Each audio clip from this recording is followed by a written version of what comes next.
Clapham Woods, nestled quietly in the heart of West Sussex, is widely considered one of the most beautiful patches of woodland in southern England. On any given autumn afternoon, you'll find families hiking and locals walking their dogs, as the golden sunlight filters peacefully through the ancient canopy above. It looks like a postcard, a safe, ordinary, rural sanctuary. But when the sun dips below the horizon, a completely different landscape emerges. For decades, the locals have whispered that when the darkness takes over, the woods reject the living, because beneath the soil of Clapham Wood lies a dark history of magic, paranoia, and unresolved horror. It began with the physical anomalies. Regular hikers reported sudden overwhelming waves of vertigo that would hit them out of nowhere. The forest would literally seem to tilt and spin, causing grown adults to stumble blindly over gnarled roots, while their pets froze in terror, as if sensing a hidden frequency deep within the Sussex brush. The phenomena even bled out onto the modern world.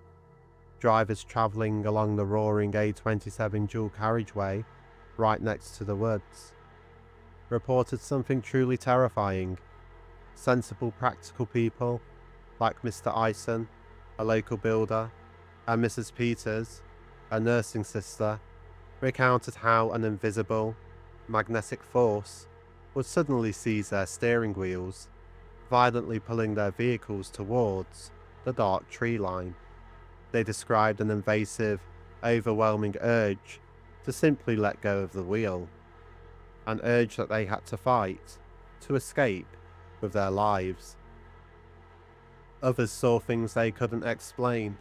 Hikers, traversing an area named the Chestnuts, watched in absolute panic as a localized grey mist materialized out of thin air on a clear night, rapidly twisting and solidifying into a looming, nameless phantom shape. They dropped their gear and fled into the night. But the mystery took a sinister turn when healthy local pets began vanishing into the undergrowth within minutes of entering the woods, never to be seen again. Panic spread. Missing posters lined the village fences, but someone was actively tearing them down. Someone wanted the disappearances kept quiet. In the late 1970s, an independent investigator named Charles Walker decided to step right off the edge of the modern world. Leaving the safety of the highway behind him, he pushed his bicycle onto the silent, overgrown footpaths to investigate the rumours of a black magic coven operating in Sussex. He had been probing the mysterious goings-on in the area for quite a while, with very little success, until now. Desperate for a break in the case, Charles had printed his name and telephone number in the local newspapers, asking anyone with information regarding the bizarre incidents to step forward. One evening, the phone rang. The voice on the other end was well-spoken, chillingly direct, and completely serious. The caller claimed to have the answers that Charles was looking for, but if he wanted them, they had to meet in person. Charles, having dealt with his fair share of hoax calls, was understandably skeptical. He brushed it off, cracking a jovial, light-hearted quip, "My place or yours." But the caller was not impressed. The atmosphere turned ice cold as the voice sternly informed Charles that this was no joke. The meeting was to take place tonight, in fact, in exactly 30 minutes. And the location? A place painfully familiar to both of them. The absolute heart of the madness. Clapham Woods. More precisely, the chestnuts area at the crossroads, right beneath the shadow of the great tree. As Charles returned the phone receiver to its proper place, he glanced up at the clock. It was already 8:30. Now usually a call like this could be easily brushed off. It's just another prank. But this time, it was different. The sheer authority in the caller's demeanour had resonated through the phone line, leaving an unsettling chill in the room. Charles didn't have time to analyse the veracity of the call. He had to make a decision right now. This could be the massive breakthrough that he had spent months waiting for. Or it could be a trap. Speedily rushing to the door, he grabbed his coat and abandoned the safety of his home. Mounting his bicycle, Charles pedalled hard into the night, riding off down the stark, empty country lanes, heading directly towards the gathering shadows of Clapham Woods. Approaching the dual carriageway that hugged the dark edge of the woods, Charles dismounted from his bicycle. He unlatched the small gate leading to the narrow dirt path and looked into the black void of the tree line. It was dark. Too dark. The reality of the situation began to set in. This was ludicrous. Meeting an anonymous informant in the middle of a dense forest at night was actively dangerous. Who was to say what could happen out here, in the dark? Hesitating for just a moment, Charles forced his boots forward, taking his first step along the dark trail. Overhead, the tree branches leaned down with a seemingly menacing intent. As he pushed deeper into the suffocating quiet, his mind began to conjure up the ghosts of the woods. The real-life tragedies this forest had swallowed beneath its thick briars. He remembered the Reverend Harry Snelling, the former vicar of Clapham, who had vanished without a trace after a routine dentist's appointment. The elderly clergyman had elected to take a shortcut home through the South Downs, through these very woods, and he had never been seen alive again. And then there was a chilling 1972 case of police constable Peter Goldsmith. He was an ex-Royal Marine, a giant of a man, seemingly untouchable. Yet he was found dead in these exact woods, under deeply suspicious circumstances, hidden beneath an almost inaccessible thicket of brush.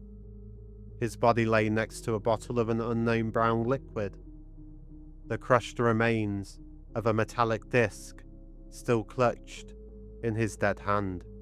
Goldsmith had been independently investigating an earlier, unexplained death in the woods. Before his disappearance, witnesses recalled him being visibly terrified. A fellow colleague later confessed a horrifying detail. They had been ordered by higher authorities to burn and destroy past reports, case materials, and former inquests related to the woods. The destruction of this evidence had made the officer physically sick. A massive search party, complete with helicopters and tracker dogs, descended on the brush. But the authorities couldn't confirm the cause of death. Or perhaps they chose not to. A heavy, suffocating weight of reality descended upon Charles right then. Was this really a good idea? Should he return back to the highway? But it was already too late. Emerging into a stark clearing, the great pine tree loomed directly ahead, at the centre of the crossroads. And from behind him, echoing sharply from the pitch-black shadows of the trees, a voice boomed, "Don't turn around." Charles stood there, stiff and locked in place. The authoritative voice, floating out from the darkness, explained that it was strictly for his own safety that he did not attempt to look around. Recognizing the cold, cultured voice as the exact same one that had been on his telephone line just 30 minutes prior, Charles complied and stared straight ahead into the blackness. The voice continued, introducing himself as an initiate of the Friends of Hecate, a secret group that had been formed right here in Sussex. The mysterious spokesperson described their practices explicitly as Satanism, and he had no qualms informing Charles of their dark reality. Every single meeting of the group demanded a blood sacrifice. These meetings occurred every month inside the Clapham Woods and had been ongoing for 10 years and would continue for a further 10. Their sole aim was to spread their word.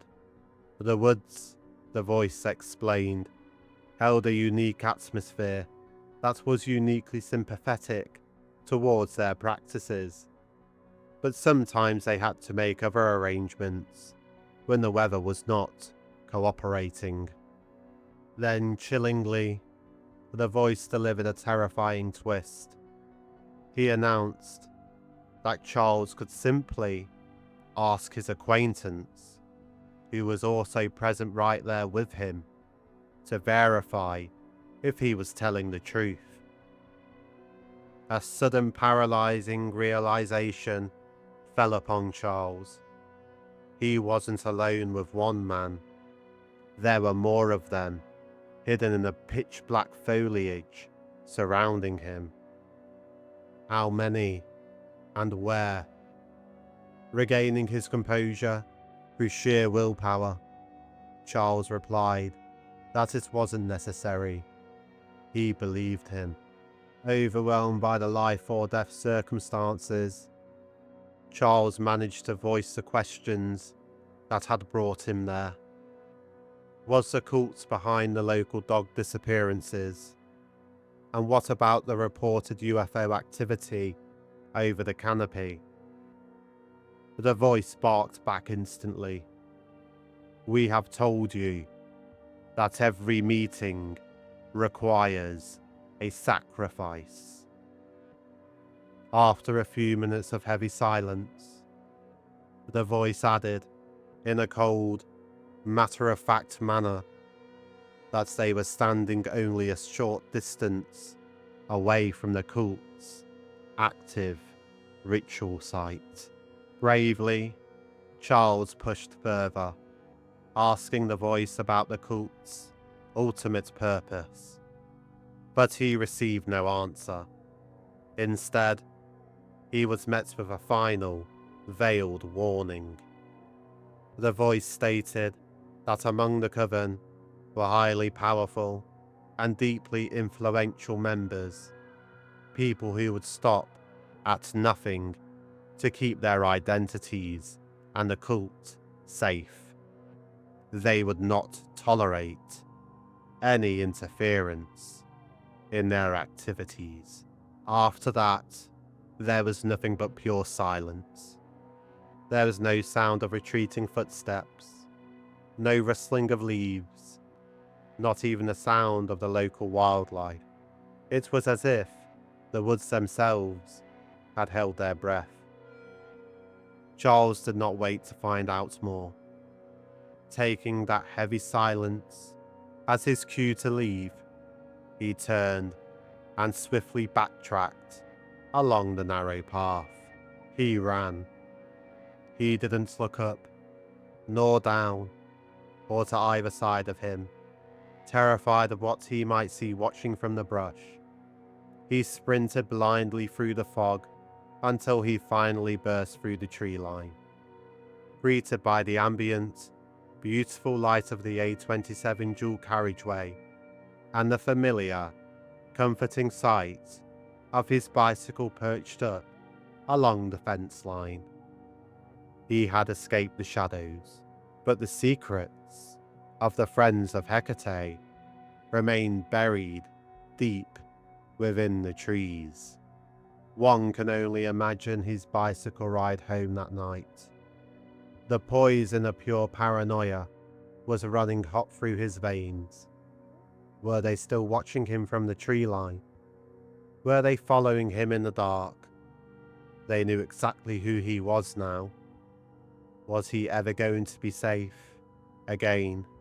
Charles did eventually make it back to his home without event, but as he stepped over the threshold, his hands were still visibly shaking. Was it from the residual fear of the dark wood, or was it the intoxicating excitement of the night's events?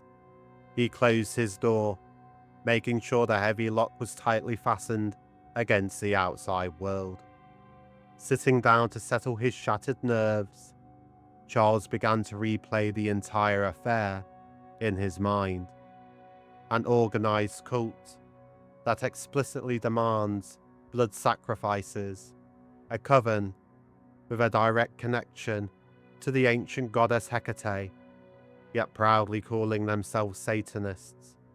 A shadow network packed with powerful elite individuals responsible for the missing dogs in the area, and who knows what else. And most terrifying of all, they have been operating completely undetected in the shadows of Sussex for the past 10 years. Sitting there in the quiet of his home, Charles Walker made a choice. It was a choice that he knew could bring harmful, devastating consequences to his life in the future. But there was no turning back now. Right then, Charles committed himself to a new mission.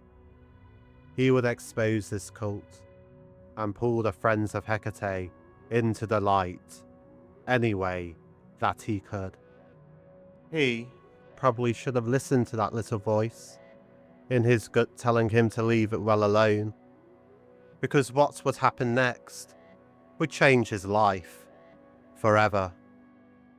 Shortly after his investigation intensified, Charles was finishing up his normal shift working as a retail sales associate.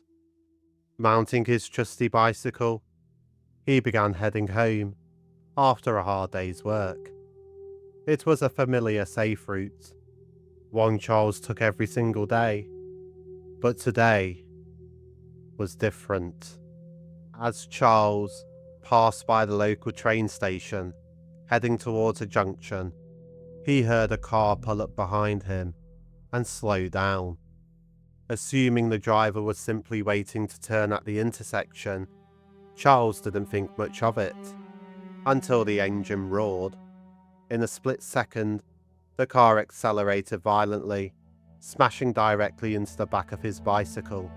The frame flew from underneath him, and Charles was thrown aggressively to the pavement as the phantom car sped off into the night. There were no witnesses.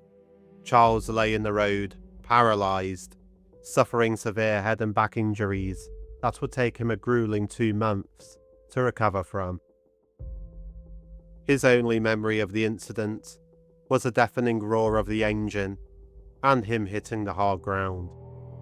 Usually, this would be filed away as an unfortunate hit and run, but considering the events of the last few months, this incident carried a much more sinister nature. But Charles Walker was completely unperturbed. Making a full recovery, his determination only hardened. He continued to unearth information, and his next discovery would thoroughly disturb him. He found himself back in Clapham, not in the woods this time, but surveying the grand manor house situated just past the isolated parish church. As he overlooked the sweeping countryside scenery, his eyes caught something odd. a little stone barn. It looked derelict, abandoned, but it sat within easy throwing distance of the thick forest tree line. Whether it was his physical proximity to the woods or pure intuition, a sentence from his late-night woodland cooler suddenly echoed from the depths of his subconscious.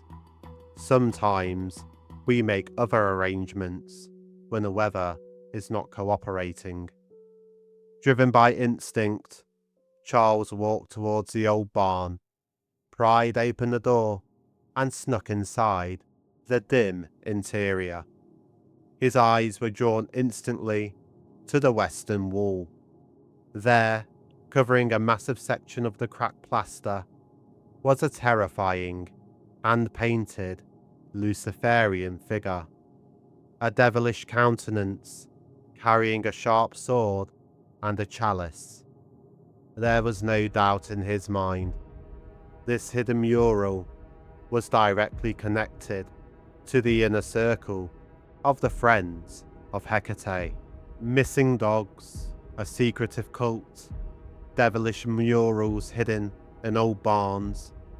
Who exactly was this Hecate figure this coven associated itself with? The answer to that question would allow some of the final, terrifying puzzle pieces to fall in place for Charles. In ancient myth, Hecate was a Greek deity, one of the primeval titans. When the Olympian king Zeus overthrew her brethren in the Great War of the Titanomachy, Hecate chose not to side with her own blood. She allied with the Olympians, and for her loyalty, Zeus allowed her to retain all of her unique powers and privileges. She was the daughter of Perseus, the Titan of Destruction, and Asteria, the Titaness of the Stars and Nocturnal Divinations. With a lineage born of pure destruction and night magic, it is no wonder Hecate became the multi-faced titan of witchcraft. This ancient lady of magic held absolute authority over 3 domains: the air, the earth, and the dark underworld. She carried the keys to unlock the gates of Hades, the blazing torch to light the dark way, and the sword to sever the cord of life. She commanded snakes representing dark rebirth, held dominion over deadly poisons, and wielded the whip to bind her victims. Most chillingly of all, ancient rites dictated that dogs were regularly sacrificed at lonely crossroads during the dark hours of the night in her name. It all made perfect, terrifying sense to Charles now. The midnight meetings at the crossroads, the isolated nocturnal rites, the continuous wave of missing dogs. This Hecate figure was the ultimate liminal matron of witchcraft. The cult wasn't playing games. They were following a blueprint thousands of years old. The next few months passed uneventfully, but with no new concrete leads, Charles decided to reach out to his network.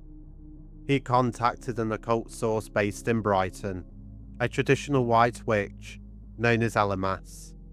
Elamas had already read about the bizarre, terrifying events in Clapham inside a paranormal magazine, and when Charles described what he had uncovered, the witch had a grave, serious warning to relay. Elamas reassured Charles that regular, benevolent covens will always meticulously clear a space after performing ritual work, ensuring no residual energy or presence lingers behind. But then, he dropped a chilling truth. There are certain dark groups active who do not clear the space. In fact, they prefer not to. Elamas warned Charles that if one of those dangerous groups was actively operating inside the Clapham Woods, they would do absolutely anything to protect their ritual space. He looked Charles in the eyes and told him to be extremely cautious. These forces, when handled by the wrong hands, are capable of extreme, unpredictable danger. With that warning, Charles continued his investigation, not just at Clapham, but at various surrounding locations, such as Chanctonbury Ring, a hotspot for UFO sightings and other paranormal activity. In fact, in 1983, Charles would have an encounter at this very place, not with aliens, but with armed men. Charles and his friend were on one of their regular excursions to the site. At about midnight, they caught sight of an approaching vehicle, a Land Rover, and a large spotlight. As Charles and his companion ducked for cover, they heard shots ring out, not in the distance, but immediately above their heads. They ran for cover as the pellets ricocheted off the trees around them, eventually escaping into the timid sanctuary of the forest. Just 2 years later, a similar encounter would befall Charles as he was walking through the chestnuts area of the wood. He was approached by a man with a gun, who interrogated him and forced Charles to turn back. Later the same evening, as Charles was walking through the churchyard on the way back home, he was again confronted by another man holding a gun, who questioned him. Charles explained he was just on his way home. Fortunately, the man allowed him to pass and go along on his way. Both of these areas were the haunts of the Friends of Hecate, the places where they held their ceremonies. Charles could only think of one thing, that maybe this was the group's way of ensuring that they were not interrupted, because as Charles already knew, they would do anything to protect the cult, regardless if those men were connected to the cult, or just simply looking for poachers. To Charles, it was just another bizarre chapter of this whole ordeal. On Friday the 16th of October, 1987, Britain was battered by a tropical cyclone. Dubbed the Great Storm of 1987, the 120-mile-per-hour winds caused massive destruction, especially in Clapham Wood. The trees were uprooted from their place and the woodland flattened, changing the whole landscape of the forest. The trees and the foliage that remained became an impassable mess of thick brambles and dead wood. The ritual site of the Friends of Hecate had been wiped clean from Clapham Woods. Nature herself had intervened. It was also time for the Friends of Hecate to move on. They said they would be there for 10 more years, and that time was about up. If they had remained, then the Great Storm finally removed their presence. That is, from Clapham. But there are woods and forests everywhere, wherein the Friends of Hecate can once again find that sympathetic atmosphere. This is where the trail runs cold. That is, until an author who publicised these strange goings-on in a magazine called The Unexplained received a very interesting letter. The letter immediately exposed the existence of a highly organised black coven, and then it typed out that familiar, terrifying name, the Friends of Hecate. The author was stunned. Up until that point, the magazine had carefully withheld and never published the secret name of the coven anywhere in print. This single detail was a terrifying guarantee that the anonymous whistleblower was authentic. The whistleblower explained that a close friend of his had mistakenly joined the coven. He confirmed that they met in the woods and inside an old abandoned barn, executing blood sacrifices at specific times of the year. But the letter pulled back the curtain on a much larger network. It named local Sussex figures, but states members were regularly commuting down from London. It explicitly identified a 45-year-old medical doctor, a 30-year-old woman, and a 60-year-old matriarch as part of the leadership. And then, the letter took a pitch-black turn. The whistleblower wrote that the coven had graduated from animals to human sacrifice. According to the letter, the Clapham Coven was just one branch of a hydra. It detailed 3 other major sister groups operating out of the ancient stone circles of Avebury, the historical ground of Winchester, and a massive, overarching central order operating out of London. The writer estimated there are roughly 200 elite inner circle members orchestrating the network, with potentially thousands of blind followers in the outer orders. To ensure their safety, they deployed dedicated guards and spies to eliminate any outside interference. The letter then drove straight into the heart of the Clapham cold cases. The writer stated that the local group maintained around 30 active members, but his friend had grown sickened by the escalating human sacrifices and had fled the country in terror. The whistleblower then recalled a haunting memory from 1978, when the Reverend Harry Snelling originally vanished. The writer told his cult member friend that he was planning to join the local police search party. The friend looked at him coldly and replied, "Don't bother. They got him." At the time, the writer assumed his friend simply meant the vicar had been found safe by the authorities, but later, when he pressed for details, the cult member turned aggressively defensive, barking at him to shut up. It was in that moment of pure panic that the writer realised the horrifying truth. The friend didn't mean the police had found the vicar. He meant that the group had taken him.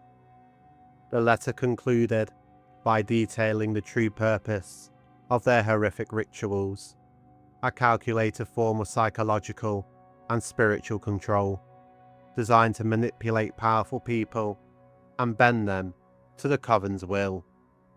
The informant stated he could never sign his name for absolute fear of his life. He ended his correspondence with one final, chilling sentence that should ring in the ears of every investigator. Beware, they are much more than just a black coven. And that is where the trail truly ends. There is no clean resolution, no justice, no happy ending. The friends of Hecate remain a dark, bleeding wound in British history, a shadowy spectre that still haunts the folklore of Sussex, and perhaps the dark trails of a forest near you.